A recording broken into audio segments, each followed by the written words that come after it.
J'enseigne la politique à mes étudiants, sciences politiques, mais je ne fais pas la politique. Pour la simple raison que la question d'eau, lorsqu'elle a été gérée par la politique, ça a foiré. Vous voyez le résultat, comment il est. Le résultat, on se trouve dans une situation de stress hydrique total de A à Z. Hein? Il n'y a pas lieu de se cacher.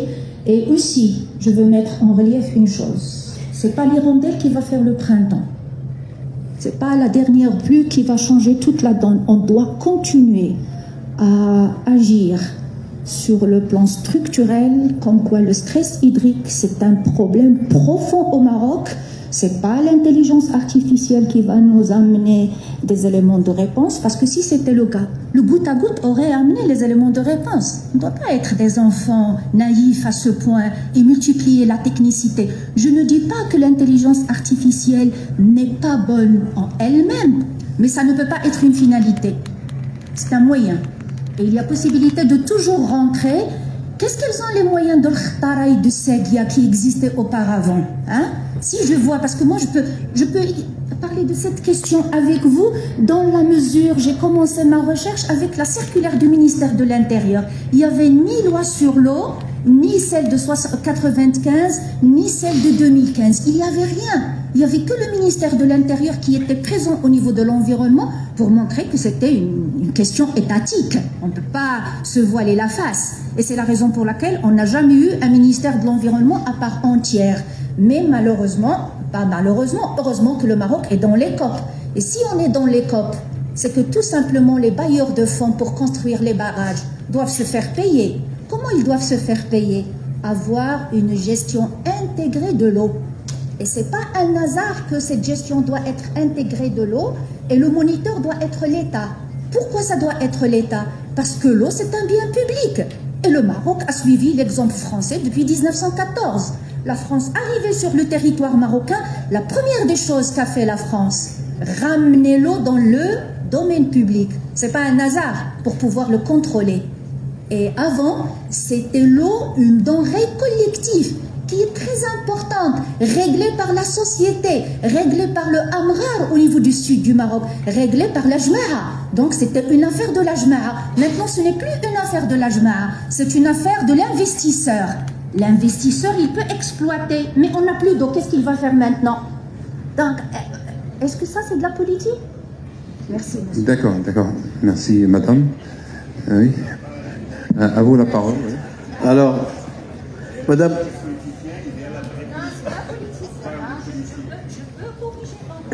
Il laisse merci.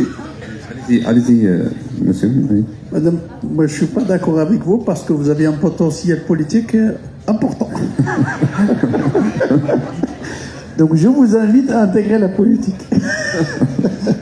Mais alors rapidement, par rapport à la question du jeune homme tout à l'heure qui a parlé de... Je pense la question comment garantir les prédictions, je pense que vous vouliez dire c'est comment croire à ce que ces prédictions soient fiables.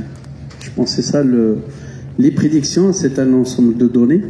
Tout à l'heure, le professeur, il a bien présenté vraiment un détail très technique par rapport à ces données-là, qui mènent à une décision prise pour irriguer avec tant de quantité d'eau à un moment bien précis. Et je pense que l'élément essentiel, il y en a deux. Il y a le temps, quand est-ce qu'il faut agir, et tout ce qui est science, ça existe. C'est pas ça le problème. Et deuxièmement, et ça c'est l'élément le plus compliqué, c'est l'utilisateur.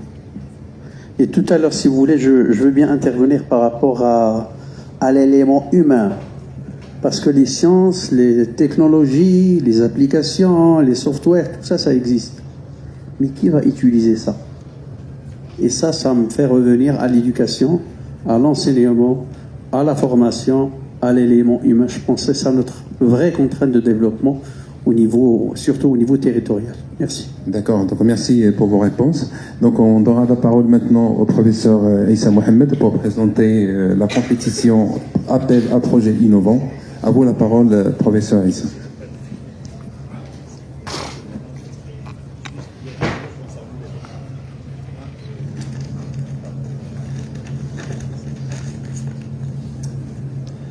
Bien, bismillah ar-Rahman ar-Rahim, salatu wassalam ala ashraf al-mursalin.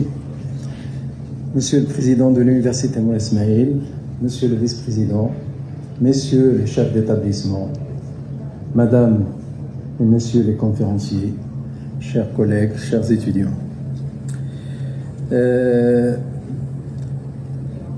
le cadre de la participation de l'Université Moulay Ismaïl aux activités de la 17e édition du SIAM, l'UMI, un peu à son habitude, a lancé un appel à projet qu'il a intitulé « Appel à projet innovant » auprès de ses étudiants, toutes catégories confondues, ingénieurs, doctorants et même au niveau des chercheurs.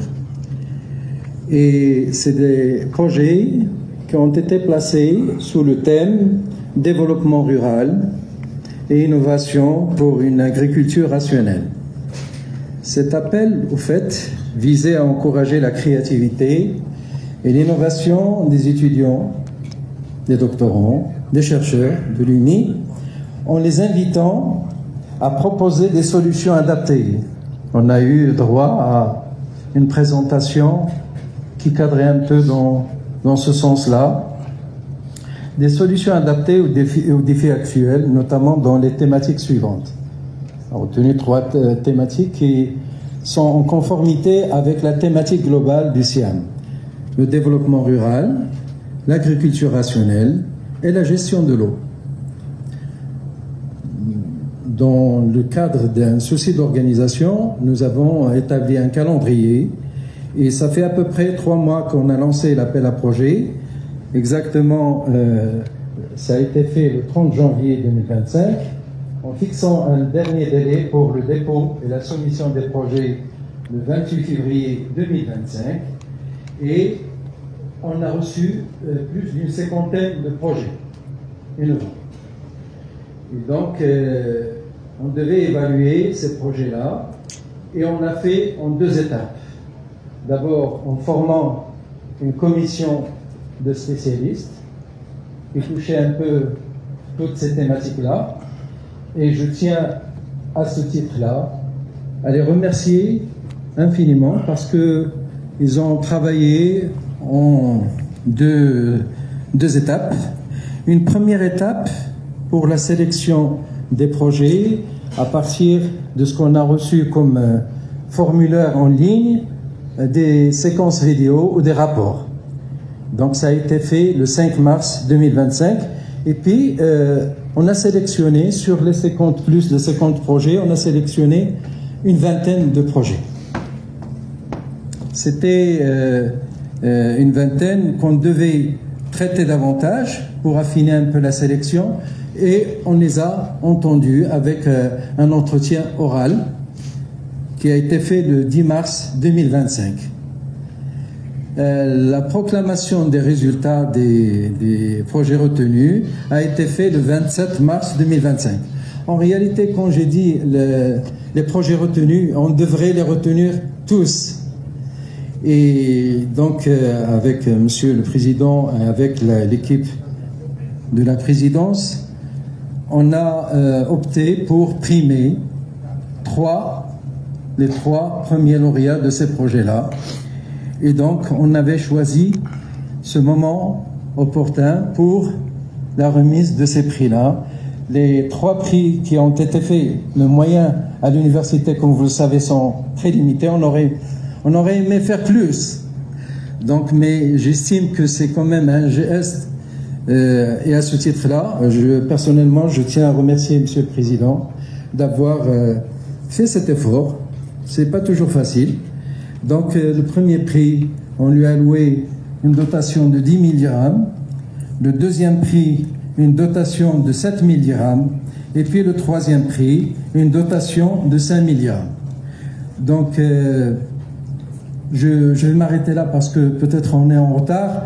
Et je vais, sous le contrôle du chairman de la session, je ne sais pas s'il faut tout de suite enchaîner par la remise des prix. Oui, tout à fait, tout à fait. Donc on va enchaîner tout de suite pour la la remise des prix aux gagnants. Ok, donc on va commencer par le 3e prix et je vais appeler Monsieur le Président de l'Université Moulay Ismaïl pour remettre ce prix-là. Donc le prix portait sur un projet intitulé « Fabrication de membranes céramiques de microfiltration par le traitement des effluents oléocoles ». Alors, il a été présenté par Beidou Mounia, qui est une doctorante de la faculté des sciences de Meknès, et on l'appelle à l'estrade pour recevoir son prix. Monsieur le Président de l'Université.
Le 2e prix, d'un montant de 7 000 dirhams, porte sur un projet intitulé « Système intégré de dessalement solaire par osmose inverse pour une irrigation goutte à goutte durable ». Il a été présenté par M. Tiliwa Amin de la FSTE de Rachidia.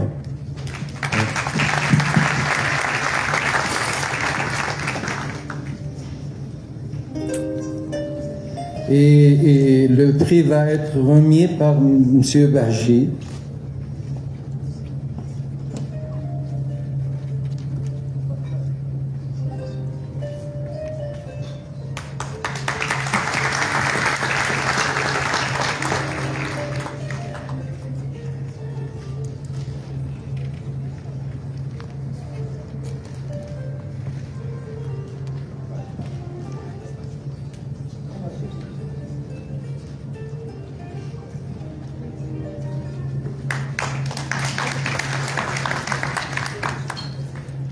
Alors on arrive au premier prix,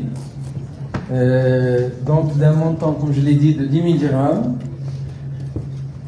C'est le projet qui est un intitulé court, mais qui a quand même séduit les membres de la commission. Il est intitulé « La ferme intelligente ». Il a été présenté par M. El-Bachari Nour de l'ENSA, l'École nationale des arts et métiers. Le prix va être remis par M. le Président de l'UNI.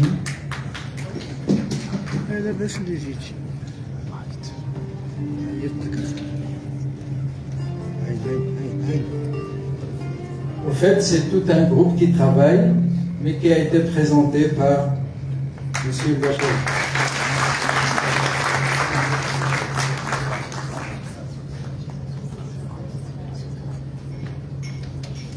Donc, si vous permettez, je vais quand même appeler lauréats de des prix pour une photo collective. Et je vais demander également aux membres conférenciers et aux chefs d'établissement s'ils peuvent s'adjoindre à l'équipe.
Une photo avec tous les présents.